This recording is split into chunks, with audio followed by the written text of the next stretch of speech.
Assalamualaikum warahmatullahi wabarakatuh. Perkenalkan, nama saya Fatma Aryana dengan nomor induk mahasiswa 2017-402-133 dari kelas 4 PAIC. Video ini saya buat guna memenuhi tugas ujian akhir semester mata kuliah Desain dan Pengembangan Kurikulum yang diampu oleh Bapak Nur Halim. Soal yang pertama, jelaskan perbedaan mendasar desain pengembangan kurikulum PAI di sekolah dan madrasah. Dan jika Anda sebagai guru PAI di madrasah dan sekolah, apa yang akan Anda lakukan agar hasil pembelajaran PAI tidak timpang di dalam kedua lembaga tersebut?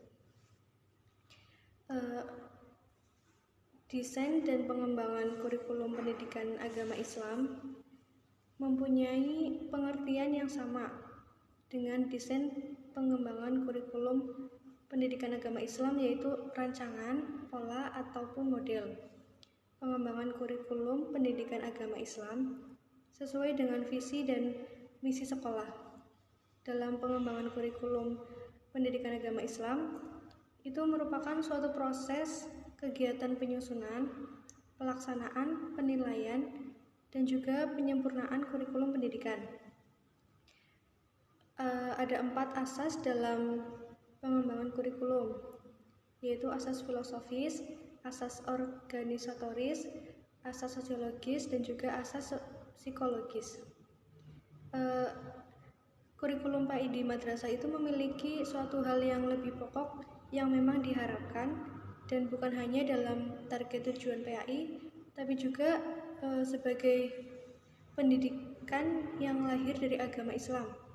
Diharapkan dapat berkompetensi jasmani dan juga rohani, yang artinya dapat berkompetensi dalam hal sikap, skill, pengetahuan secara afektif, kognitif, dan juga psikomotorik sesuai dengan ajaran agama Islam dalam aspek jasmani.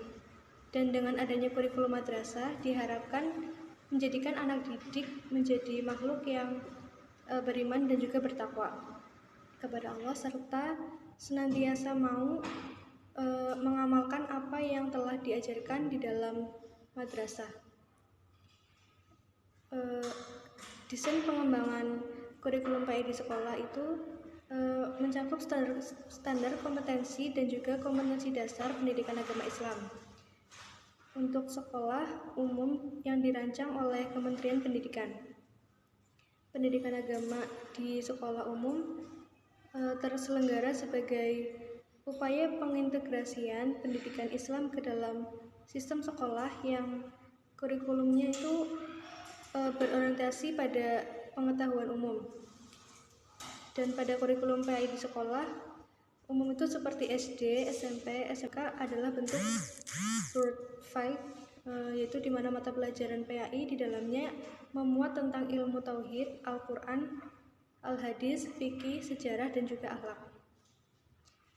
Kemudian desain pengembangan kurikulum PAI di madrasah itu memiliki standar kompetensi dan juga kompetensi dasar. Pendidikan agama Islam untuk madrasah sendiri itu dikembangkan lebih lanjut oleh Kementerian Agama. Dalam pengembangan kurikulum di madrasah, tiap-tiap mata pelajaran itu memiliki KI, KD, dan juga indikator masing-masing.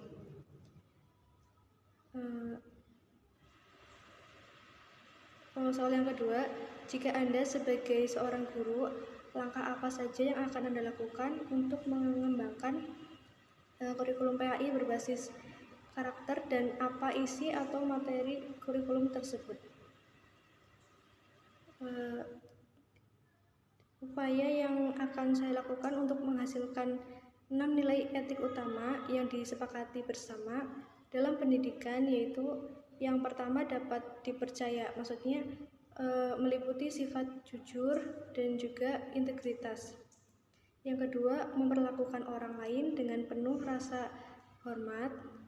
Yang ketiga, bertanggung jawab.